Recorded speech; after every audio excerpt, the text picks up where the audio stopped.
You've done that one, though? Yeah, no, but you need to do it again on this thing. That was a classic. Was it a classic? Oh, we're live. We're live. At last. We're live. Internet has been... You've literally been trying to get this live 4-5 since quarter past 4. Yeah. Because we were going to do the daily early, and we haven't. All best plans are rubbish. Best laid plans are rubbish. Well, all the best plans Are rubbish as well. are rubbish as well. Okay. But we're live. What's a good plan, though? Here we go. I don't know. We're starting. We're here. We're live. We're already I mean, here. we're not live. We are live, and you'll be hearing us live now. But as we talk, we're not actually live. Well, we're ahead of the game. We're ahead of the game. We're always ahead of the game. You're in the past. You are literally in the past. But here we are. Well, there we go. Let's go. get We're up. We're up and running. Loads of questions already on Patreon. Is that on Patreon? Get to Patreon then. Get to Patreon. Get. I mean, it did say 27 minutes ago that it wouldn't be long. But here we are. It's live at 10 to 6. Feds says, evening guys, seen Paul Mason. You'll like this one. Has apologised today for disrespecting Harry Maguire after saying he's too expensive. No such apology to Richarlison or Everton last season unless I'm wrong. You are not wrong, Feds. This isn't a question, just a statement. Reminding us all what a divvy is, and another reminder of the agenda we are consistently having to fight against. Anyway, we'll carry on and do it in our way, overturning some apple carts along the way. I hope there's a major apple cart turning over. We don't upset the apple carts ever, so it's about time we did. Thanks as always. Carry on with the excellent work, guys. Well, we're here to upset that apple cart. Us? Yeah. Us personally? Yeah, that's what I'm saying. We are, Toffee TV is here to upset the apple cart. It's to get in the faces of mainstream media. The problem with people like Paul Mason is they're just tits. Yeah. Like they're tits. They're put on telly to be funny and to have personalities. The drugs they're not. don't work. They just make you worse. We've all made mistakes in our life. He still is. The point being is, right, well, it's an addiction. It is. I'm not going to...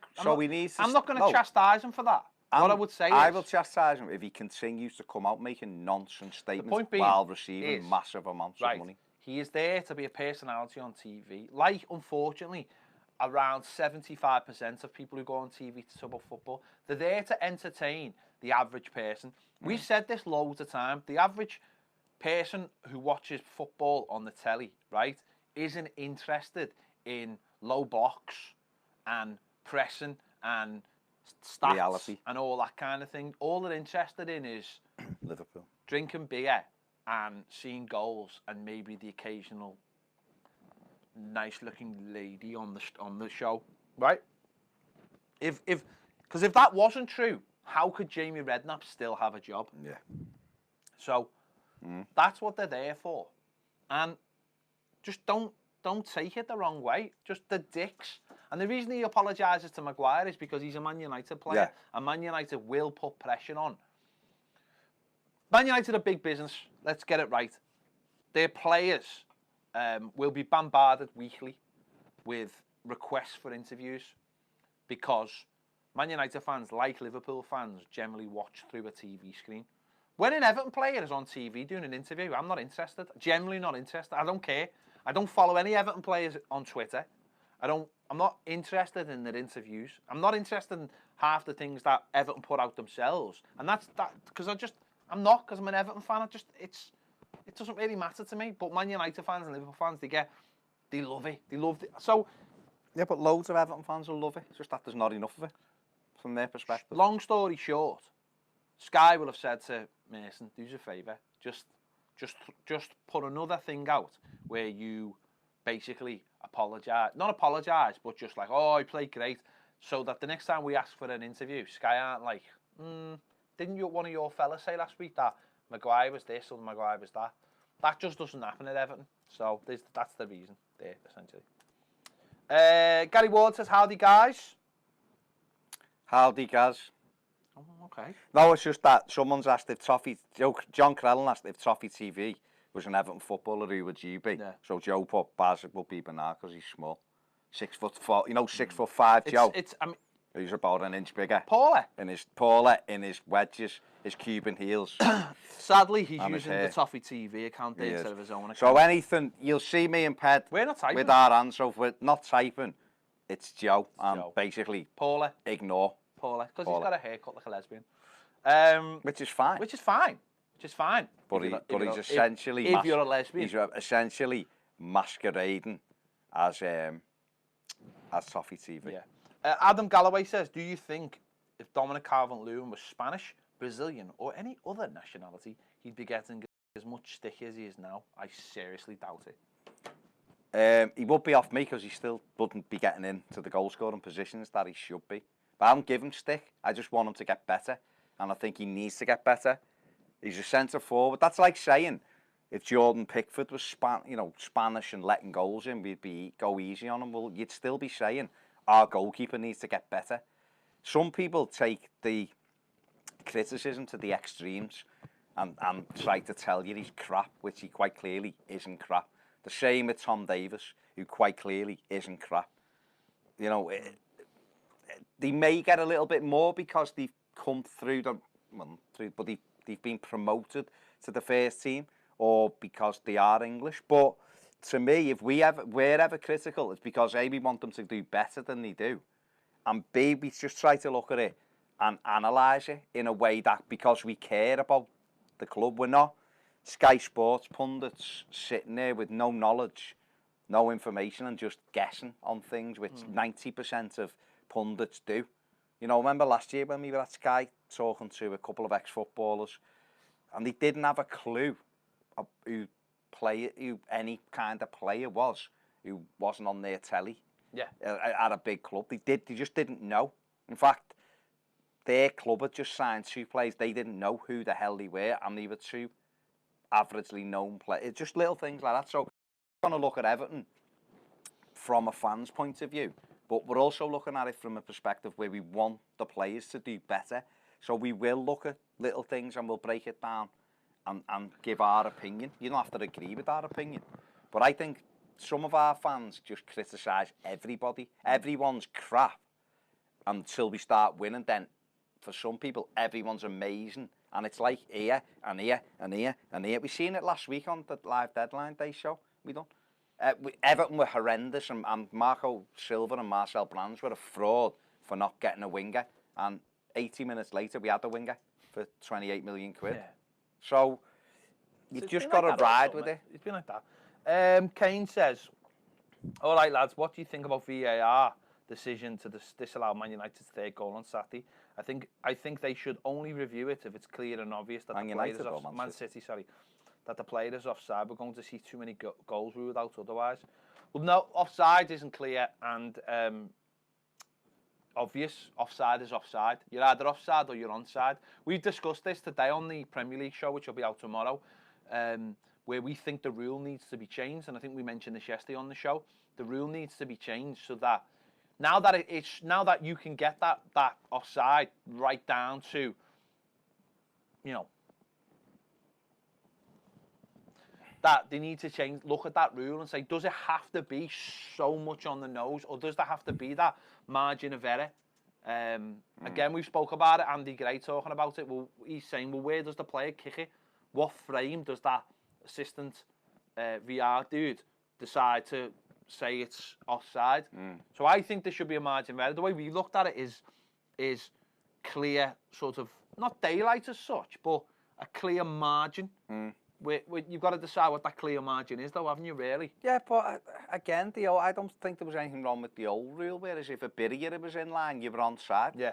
Because it's still a body. If the forward is standing behind the defender, then you're offside. But if the forward is like half cock, so his body's half with you and half with him, then it's just good centre forward. I think the way I'd look at it is, like, if me and Baz are standing together, and our bodies are in the same place, and a cross comes in, and I've leant in for a header.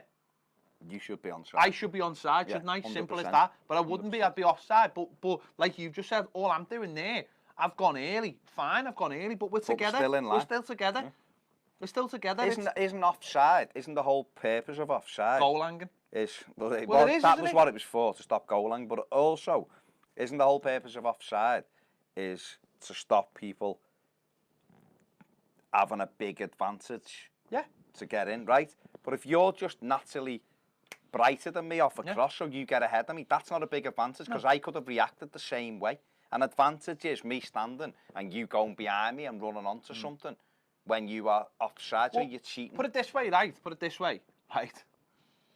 If me and you are standing together and a cross comes in, right? And when that cross comes in, we're both like that. And I do that, and you do that.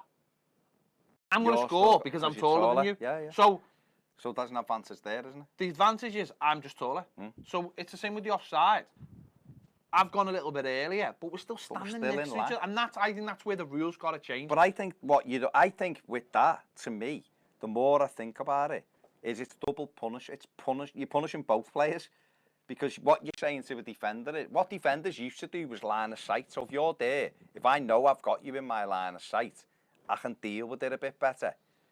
So you're having to, now it's about margin. So that defender all of a sudden is thinking, right, he can't go anywhere, but he's having to think about where you are in terms of how your body's standing. And as a striker, you'd almost have to go on your toes to try and get that small margin of error, to get that advantage. And I just think it's a bit, in a sport where we're supposed to encourage goals, because that's what we love.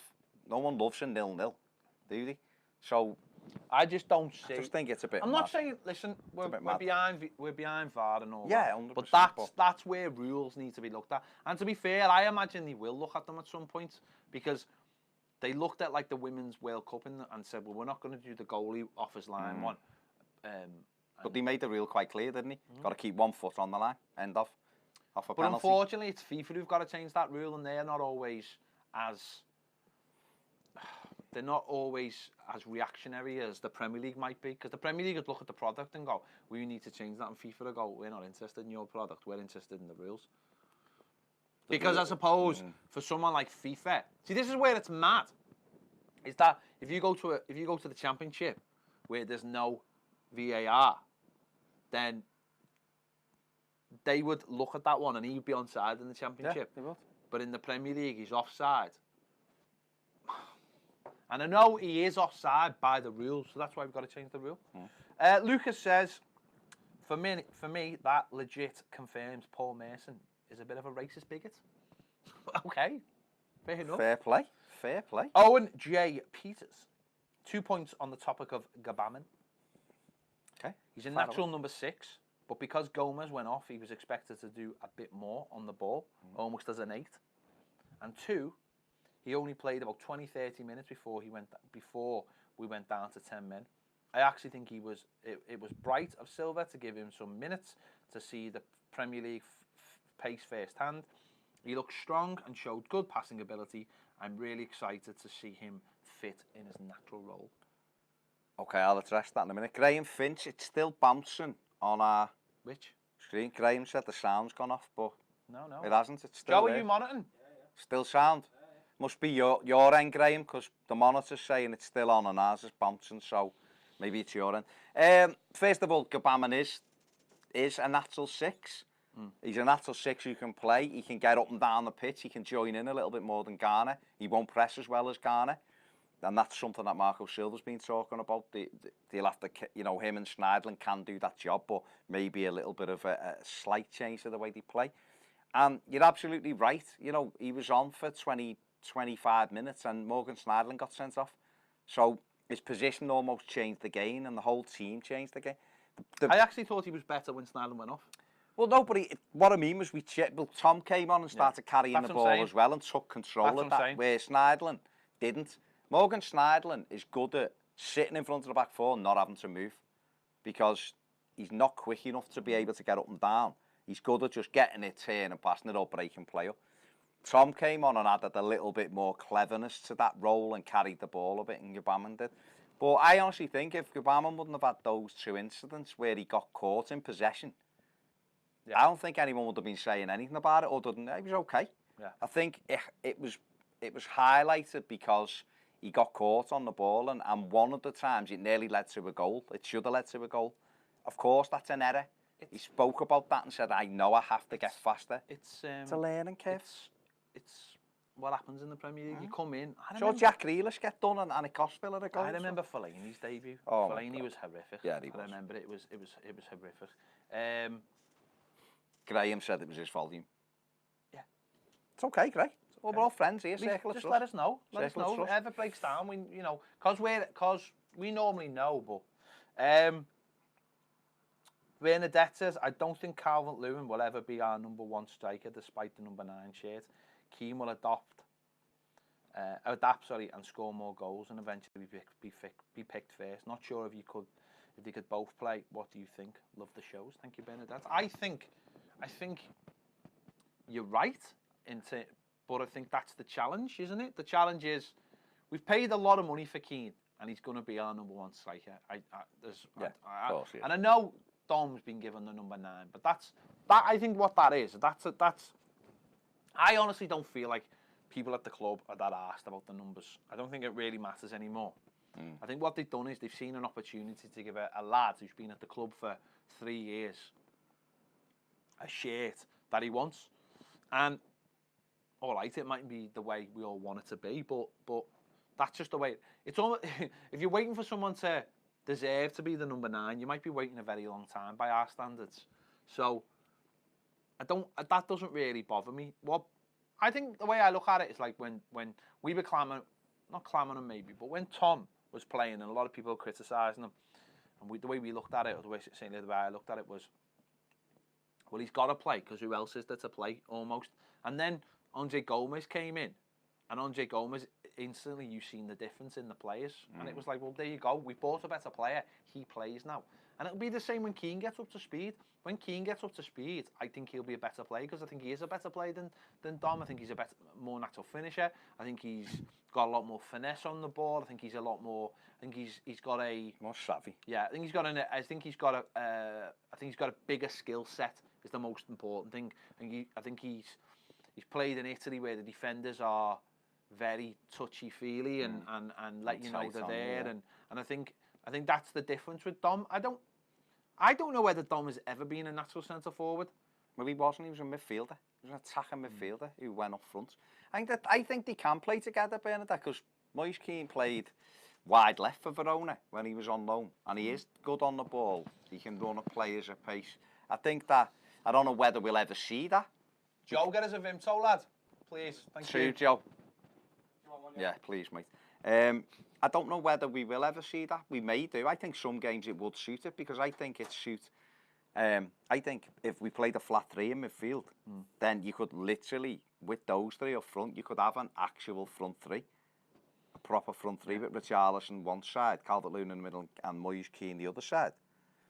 But it's there for everybody to do it. You know what? I'd like the fact that I'd like Dominic Calvert-Lewin to score a lot of goals because I think I'd love him to be someone that's come through from the academy, 23s rather, and owned that shirt and forced his way in and done well enough. I'd love that rather than having to go and buy one for 75 million. And also, he's a 21-year-old kid, or 22, 20, sorry. Just saying, yeah. 22. You know, if Dom's progressing and could be him and Keane could be the future of Everton. There's a lot of people put similarities between Sharpie and Dom, right? Well, one of those similarities could be that Sharpie stayed at Everton for 10 years, 11 years, whatever it was, and a lot of strikers came and went, and he was the constant. And Dom could be something similar, you know. You don't want the idea of players leaving, but players could leave, and he could be that consistent, and he'd get consistently 15 goals out of a season, which would be brilliant. Then it makes the job of that other person a lot easier, and I hope that happens because I want all our players. It's this idea. What I don't understand is it's this idea of. Cheers, Thanks, thank you, Joe. Thank you. Fella. Oh, tremendous service. It's this idea of people who just seem to want them to fail. Which I don't understand, which is weird. So they can be right. No, but that to me is weird because anyone who can save us a lot of money and develop and do well and want to be it, the lad wants it, the number 9 shirt. That's a start, isn't it? Surely. Now listen, I can criticise him at the best of times and think he should be doing better and he needs to do this better. But that's because I want him to do well. It's not because I don't like him, because I do. It's the same with Tom Davies. I'll be critical of Tom. And everyone knows how much I defend Tom, but I'll be critical of him at times when he's not doing enough. I love Bernard. I've had a conversation with someone on Patreon today who said They don't think he offers anything. Well, quite clearly he does. The reason why Luca Dean gets so much space on that left-hand side is because of Bernard, because he drags people in. So sometimes when you're watching a game, you might look at someone. Suppose it's like this for Gylfi Sigurdsson at times. I'll look at him and go, he isn't doing anything, but he might be making runs into areas where defenders are having to go with him, and that gives Richarlison space. The manager will break down all that information and choose the best team. And Dominic Calvert-Lewin's developing well. What you want is a situation where you have got the option of another player to come in. Another the best example of it at the moment is Divock Origi for Liverpool. They wanted him. They couldn't chase him out that club in January. They were ready they were offering him to everybody. They offered him to Bournemouth. And now Bournemouth didn't. I mean, Bournemouth would have paid 70 million for him, but they couldn't get rid of him. Yeah. And he stayed, and he ended up scoring massive goals in the race for the league, and scored a goal in the Champions League final, scored in the semi-final, scored already this season. Because what he's done is, everyone's been like, Origi, and he's just carried on working. Klopp's obviously made him work harder. He's got himself in the right positions, and he scored some goals. Now, he's never going to be Liverpool's most important player, but I tell you what, he ain't a bad option. But well, Klopp's basically said to him, isn't it? You'll be my second choice main striker, and you'll get plenty of opportunities because there'll be loads of games. And he's gone, well, is that better than being at another club? And he's gone, yeah, it is. Yeah, because this club's good. But the point being is, you need if you want to say Bernard's not good, then get someone who's going to challenge him. People having a go at Sigurdsson. Well, let's see what happens. Let's see if Iwobi gets in, and let's see if Iwobi can challenge him. And Iwobi might go on the left, and Bernard might challenge Sigurdsson through the middle. It's all about players not being comfortable. For me, in their not being comfortable, but not thinking I play every week no matter what. Because then you get the best out of players. Lewis says, given Rami has just been released today and is an experienced centre-back, would you take him considering we need one? Or is the reason of him being released too off-putting?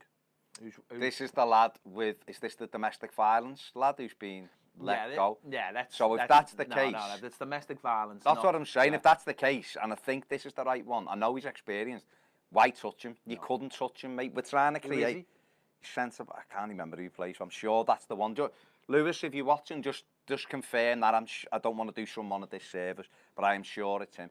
But Marco Silva has been working so hard to put the right dressing room together with all the right stuff. No. Go on. Hang on. Adil Rami, Marseille. Yeah. So he's been sacked after he went mud wrestling on a reality show, despite telling the club he was injured. Oh, it's not. I think you might have done it. Right, okay. Well, there was another centre-back named yesterday with that reason, and I'm sure his name, he's got a similar name. According to L'Equipe, Marseille have terminated the World Cup winner's contract following a bizarre episode. Having failed to report for first team training in May, Rami was then filmed jumping around and grappling with fellow contestants on a TV show. I'd have him. I'd sign him right now. And the welcome video would be him just diving in a mud bath at Finch Farm. I'm all over this fella. Search for the domestic violence centre. He was. What am I going to put? I'm not putting into Google. Centre back DV issue or something. See. Joe, you can put that. You don't mind what goes on your search history. Stephen Kelly. Your browser history. Stephen Kelly said, wasn't he the one knocking Pamela Anderson off? I think he was, yeah. Was he? Yeah. Yeah. Fair play then. Steve. Pamela Anderson coming to Goodison right now. I thought you meant Pamela Anderson coming to Goodison as our fourth choice centre back. Not a cracking pair, so you never know. I mean, you didn't even disguise that. No. You didn't put like a subtle. Well, you've gone route one with the mud wrestling. So well, that's a bit different from saying get Pamela Anderson in because she's got a tremendous. Well, she's tremendous. She normally copes with two up front. Quite if well. you'd said that in the first place, now, so you've cheapened it. You've tried to drag it back up. Yeah. Anyway, back to. I'd definitely sign in if Pamela's coming. I mean, she was on my balls as a teenager. There you go. I'm sure you were on your balls as a teenager. Baz! That is cheap. That's low. People are going to be turning off. by the droves. Okay, apologies then if you are turning off by the droves. What's Don't the... bring a black light into the room. No, not into your room, no. Michael Hulfaker says, come on you Blues, excited for the season. I'd love to see Keane on for Bernard with DCL in the false 9 position, which is basically what he's been playing anyway, and watch him and Richie terrified at back 4. Do it. Paul Roberts says, negative question befitting shit mood today. Says, cheers up, fellas. If we fail to score early on Saturday, how many chances can each of our players miss or pass us fluff before the crowd get on their backs? Fucking hell. I'm going for Keane 11. He's actually put down in numbers how many chances people have to miss. Which I'm not being funny, right? I'm not being funny. But if we get this many chances, right, whether we win or lose, I think I'll be quite satisfied. So Keane 11. 5, so that's 16 before we even start. Bernard 4, that's 20.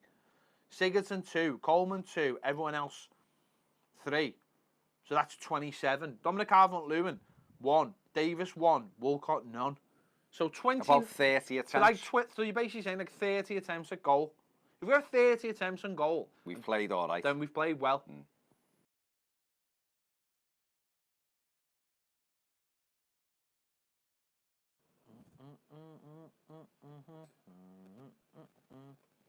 Right, I think we're back. There we go. We're back.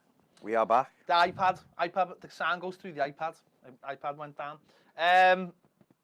What were we talking about? I have no idea, you know. Bernadette says, I love all TV and radio coverage of Everton, good or bad. Soon it will be all great. No, Bernadette, I agree. What I was saying is that, like, if there's an Everton player being interviewed or anything, I wouldn't go like looking for it or anything. If there's a good interview out there and someone says links me to it, then I'll watch it. Not that I don't watch it. It's just that I'm not, sat around my telly waiting for an Everton player to be interviewed, and that's fine. What I was saying is, Man United and Liverpool fans are like fixated by it. They love it. Do you know what I mean? Like I used to love if we're on Sky, I always take the game because I want to rewatch bits and see what they say about us after the game, just to see, what? Yeah, no, I'm listening to you. You were looking at him now? Because I was just listening. I've just seen something that I'm going to do in a minute. So carry on. You're not doing anything. You're not allowed. I told you you've had your rights taken away from you. Right. Can't say, I mean, listen, it's all changed when he goes to Florida. See what you want. Rebrand. What you want. You'll have to buy me house. We're buying a pole here. Me. So go with the lights. No, I like listening to what they say after the game and stuff like that, but I won't generally watch the stuff like I said before because it doesn't. Well, you've got to remember, like Sky Sports, their biggest things are Liverpool and United. They're the biggest two. They are, and we've seen it firsthand. So when Mason says something about a United defender, he's offending at least probably 50% of Sky Sports customers. So it's not with the narrative. So they will just say to him, listen, I'm not being funny. You have to make good on him. Whereas Richarlison, he never said a word. And it's Mason. And he's a beaut. But so the point being is, though, and I've said this loads of times, that's up to Everton to stand up and say, someone at Everton to come out and call Mason out on that. Yeah. That's where it should come from. Everton should be prepared to stand up. And I'm not saying, ban Sky or ban Mason, but someone at the club should just know what it is, right? Challenge it. At the end of the season, someone should have said, top goal scorer, scored 14 goals. What's Paul Mason's think now? Everton did send them stuff. Richarlison thing he did to Sky. But no one on Sky, because Everton are irrelevant. No one's going to take it up. J-Mac, Delph, I need somebody, Delph. Not just anybody, Delph.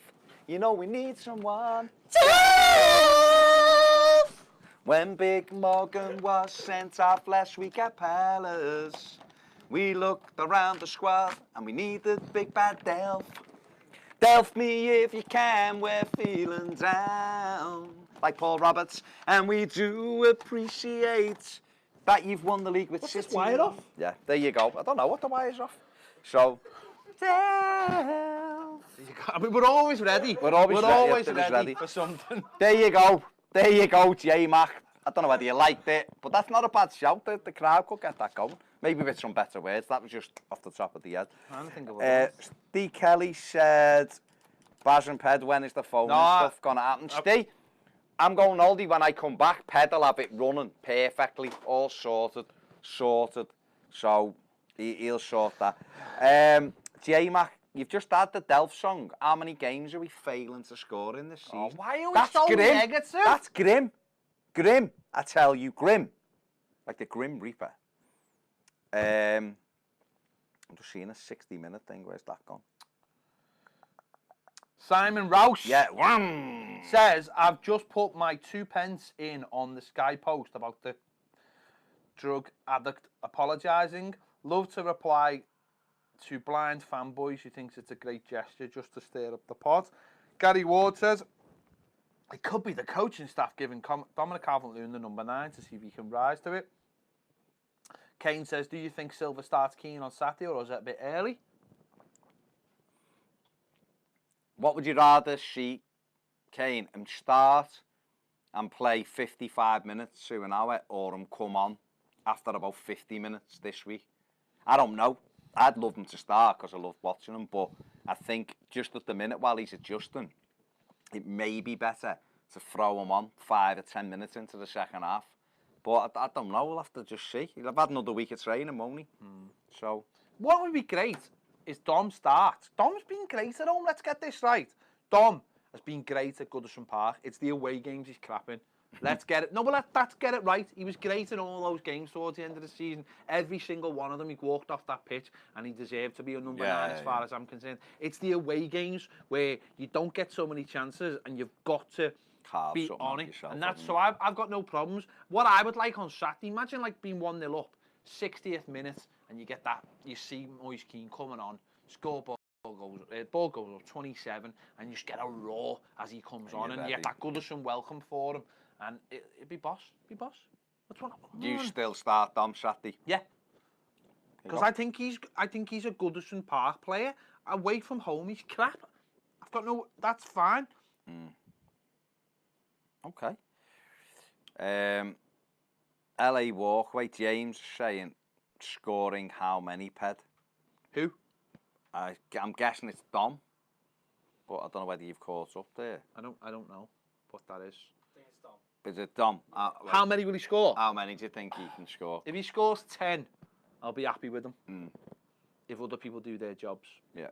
He's never going to be a 20-goal a season striker. He's just not. He hasn't got the instinct. Why do people seem like they don't want him to do well, though? That's what I find mad.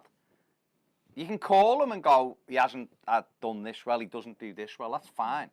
But it's almost like he shouldn't be in. It's the same with Tom Davis, like, he shouldn't be in the squad. And it's like, your squad's made up of different players, surely. So it's a long season. But he does need double figures. Why do every year do we all forget how long the season? All right, the season in terms of like months mightn't be long in terms of like it comes and goes really quick. But just how long a season, like, right? If we did this last week and we're looking at someone like the Corey, all you hear is, where's he going to play? Where's he going to play? Where's he going to play? Fast forward a week later, you've got no Delph, no Gomez and no Schneiderlin, and he's in the team. That's how quick football can change. That's how quick it changes. So let's get Keane fit. Let's get him ready to go. Let's not put any pressure on him. And honest to God, right, hand on heart, who can say when the last time Dominic Calvert-Lewin had a bad game at Goodison Park? Go on, tell me. I can tell you. Go on. Liverpool. When was that? March. Did he learn from that game, do you think? I hope so. Did he play better every other game after that? Probably, yeah. Did he set goals up? Did he help create goals? He played well, I'm not saying that. But away from home, you're right. Away from home, we play differently away from home. The minute we can transfer the way we play from Goodison on the road, we'll win a lot more games. And that's the challenge. That's the only way we're going to finish 6th. But he played great at Cardiff when we won 3-0 and scored a great goal. So that and he played all right at Newcastle, scored a great header. So he has done it away. We've just got to be. We need more from him, but we need more from other players. Don't don't forget with Dom as well. He never came back. I'm not saying it's the main reason, but he had a shorter pre-season as well because he'd been behind everyone with Maddison in LA. Maddison himself off. Steve, yes, I'm ready for my holiday. Who will win MLS? LAFC. Bobby C says, when's the next day will be? Hopefully tomorrow. Hopefully we record it tomorrow. It'll be out Friday. Hopefully. James, did he score goals though, Ped? No, but you know what he got? Listen, James. Who would have scored goals if Dom wasn't playing up front? Would the team have scored as many goals? We wouldn't have won the games if Dom wasn't up front. I don't think. And I'm not like a massive Dominic Calvert-Lewin fan. I think he's good. I think he improved more than any other player last season. I have to say that, bar Michael Keane, but Michael Keane's been was good anyway. He's had a bad season. Dom was key to the way we played at the end of the season. In fact, most Evertonians were gutted that he missed the Tottenham game because he was injured. Because I think if he'd have played at Spurs with Richarlison, we'd have beat Spurs. I honestly believe that and I think we'd have comfortably beat them. Tosin and Walcott come in and we had to play differently, or like both scored, but we played totally differently. It wasn't like you've been watching the Everton you've been watching. So, just James, all I'd say to you is just back him, let it all play out. It's a squad with lots of different parts in it. Dom will play his part, and if he's not performing, Moise Keane will be in the minute he's ready, and that's how it'll be. Kane says, I'd start Keane, my opinion, but my opinion, but don't think Dominic Calvert-Lewin is good enough, even though I want him to do well. Seeing enough of him now, and he doesn't get himself in the box enough. But Ped, when was Dominic Calvert-Lewin's last goal at Goodison? Because I can't remember. I want to see goals from our strikers. Well, our strikers have scored goals at Goodison. Richarlison has scored goals at Goodison. He's a striker, as I'm concerned. I'm not saying that Dom is better than Keane. What I'm saying is that the second half of the season, after the game away at Watford, we found a way of playing. We had a target man up front who helped us score goals against Arsenal, against Chelsea, against Manchester United. He come off that pitch, drenched in sweat, and he allowed players like Richarlison, Gylfi, Sigurdsson and Bernard to play football. I'm not saying he's the answer. What I'm saying is, right now, the manager has to make a decision whether to throw a player in straight away who mightn't be ready, mightn't be fit, or to bring a player in gradually into the first team when he's ready. Now, looking at the criticism of Gbamin coming on Saturday, I don't want that to be inflicted on Keane, and I'm not saying it will be, but what I'm saying is that I think Dom is a good player at home. I agree. I don't think he scores enough goals. That's fine, but I think what he does for the team is really important. And until Keane gets to that level, I think Dom at home right now is a better option than Keane. But give Keane a couple of appearances off the bench, a start in the League Cup, and I think Keane will be the number one striker, as far as I'm concerned. Of course he will. Yeah. But LA Walkway, I know what you're saying, mate, and I know what Kane's saying. It's not about missing too many. It's about what he does for the team. There is zero proof as of yet that Keane should be starting games. I fully understand that, but I'm not talking about how many chances he misses, because he doesn't miss chances, because he very rarely gets chances, because he's not a natural striker. I'm talking about what he does for the team, right? Away from home. But you can't, honest to God, no one can tell me right now that anyone can say Moise Keane is going to be amazing, because there's no evidence to suggest he is right now, right? He is a good player. He's a very good player, and he's done well. But there's no evidence to tell me.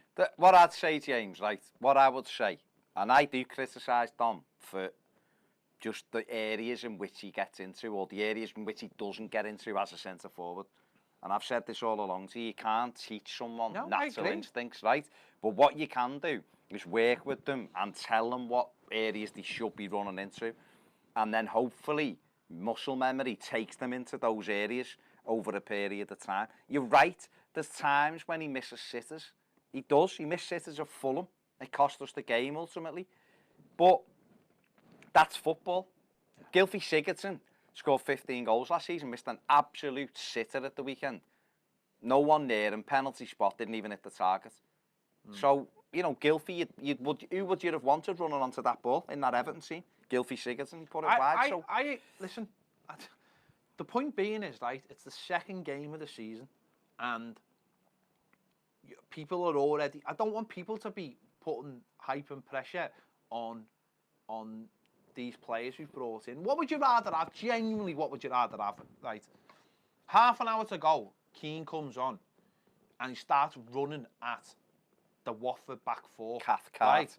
Or would you rather him play the first hour and just just run round and try and get into the... usually paying on the pitch. Try and get into those positions, trying to learn. Okay, you'll have an extra week training, and I appreciate that. But for me, Saturday, and listen, I might be wrong, but for me, Saturday, I'd like Dom to work them for an hour. Because I think he can work them. Because that's the point. I think he's a good Premier League target man. I'm not saying he's a finisher. I'm not saying he's a goal scorer. But I think he'll run them for an hour, and then you bring Keane on, and then you say to him, right, lad, half an hour left. Start stretching these now. And that class should be enough. It's a squad game, but I honestly think he'd be wasted. But then again, first chance might come in, and he might just knock it in. That's up to the manager. The manager will know when to play him. It's not like it's all of our decisions anyway. I understand what you're saying. I do. But at the end of the day, the manager will make the right decision for the player.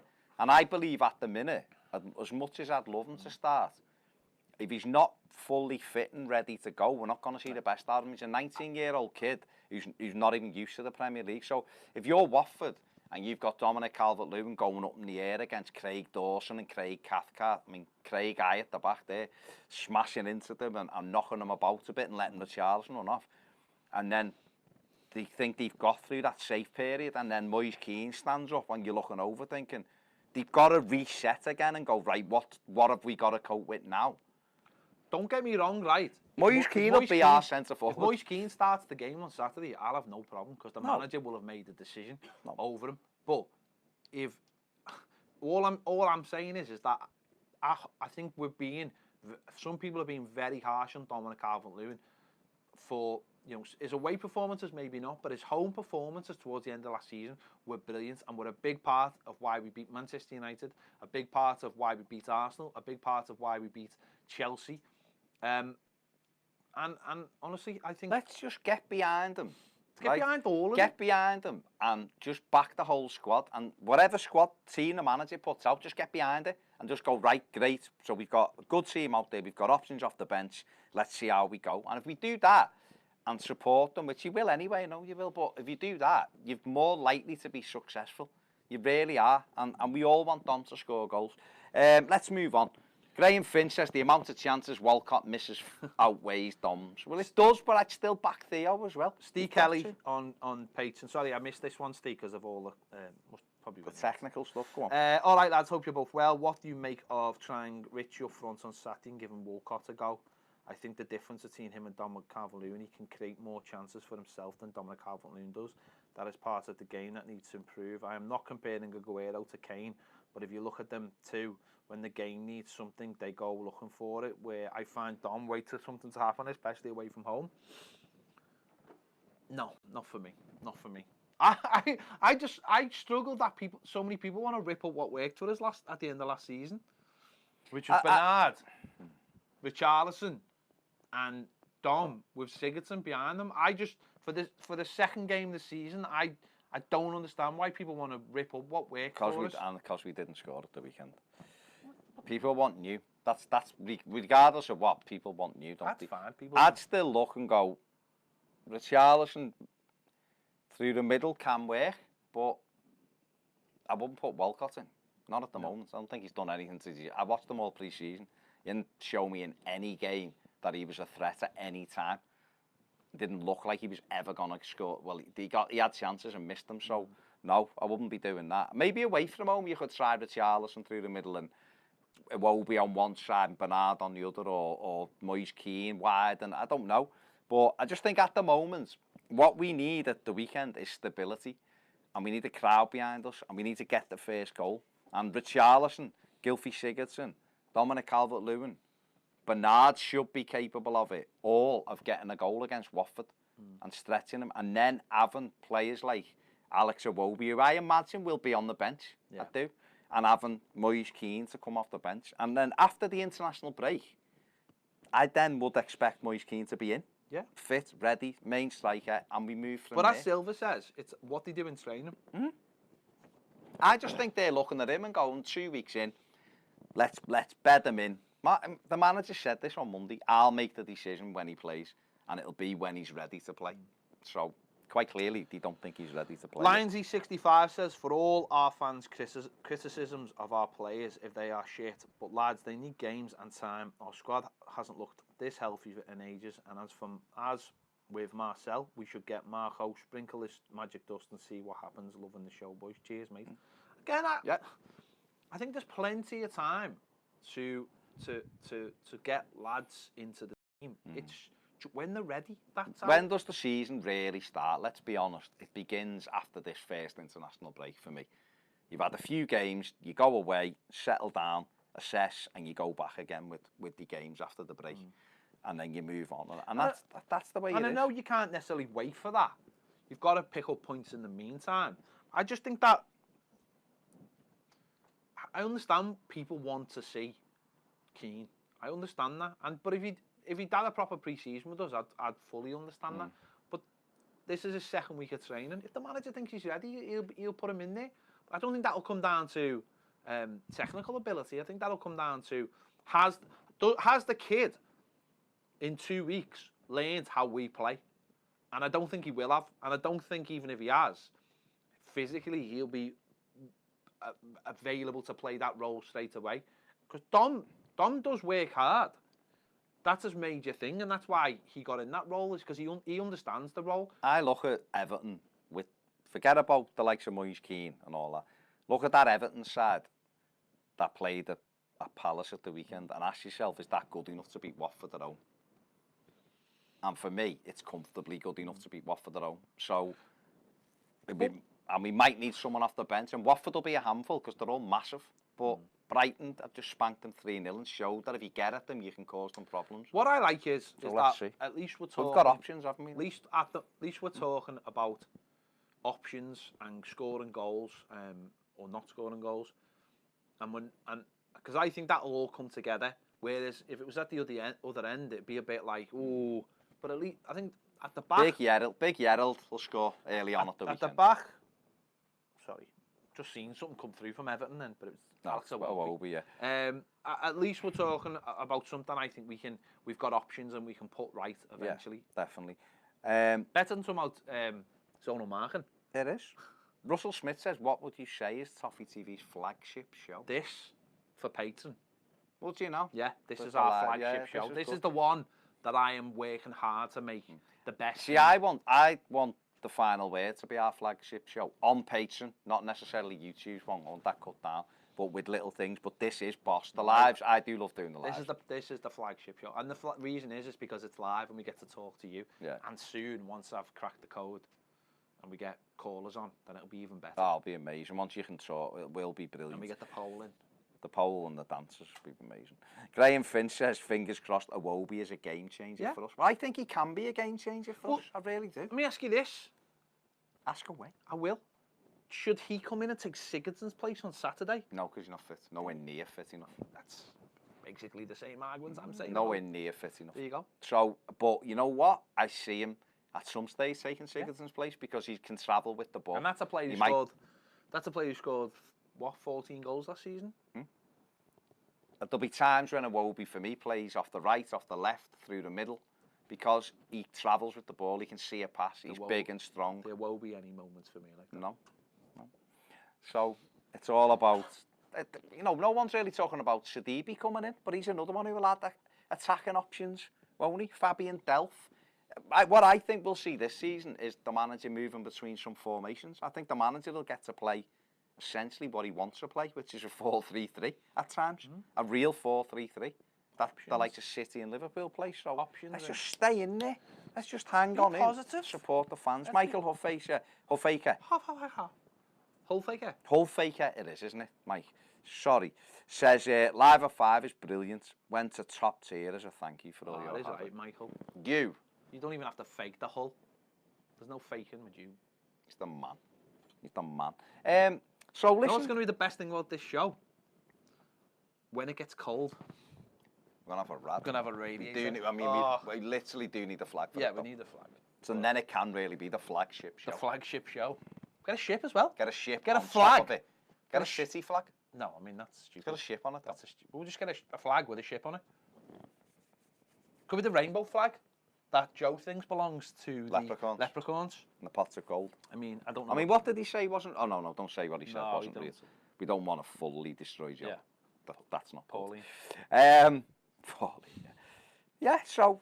Listen, I'm looking forward to... I mean, what are you feeling about this Watford game at the weekend? Are you nervous about it? Or are you thinking, no, it's a home game, we can beat them. They weren't great last week. We were okay. It's about time we beat them because they're a bit of a horrible bogey side all of a sudden. They could never beat us, and now it's like one of those horrible games. Answer that tomorrow.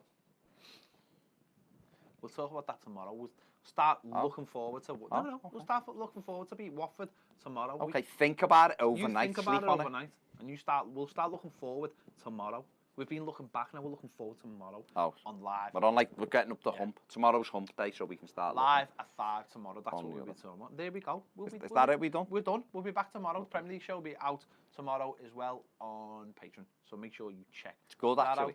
Good discussion on VAR. On the VAR. Graham Finch thinks we're like Morecambe and Wise sometimes. It's great. I mean, we don't sleep in the same bed. No, and a more updated. Like, we're not dead.